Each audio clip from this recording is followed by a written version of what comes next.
সালামু আলাইকুম। আজকে 25শে ডিসেম্বর, রোজ বুধবার খুব সম্ভবত। তো আমাদের এখানে লাউ এবং কুমড়ার মাশাল্লাহ খুব সুন্দর ফলন হয়েছে। এখানে নতুন আরেকটা হচ্ছে গিয়ে লাউ গাছ লাগানো হচ্ছে, এটা কুমড়া গাছ। এগুলো সব কুমড়া গাছ। আমরা আলহামদুলিল্লাহ কুমড়ার শাক খাচ্ছি, বিশাল বিশাল হচ্ছে। আর এদিকে হচ্ছে লাউয়ের শাক, লাউ। আলহামদুলিল্লাহ আলহামদুলিল্লাহ আলহামদুলিল্লাহ। তো লাউয়ের পাতাগুলো মাশাল্লাহ অনেক বড় ছিল।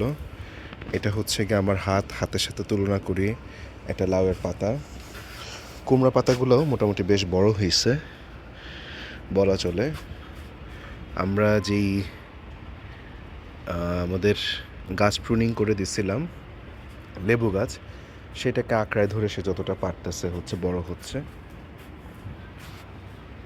এই তো, এই হচ্ছে বিষয়। আলহামদুলিল্লাহ।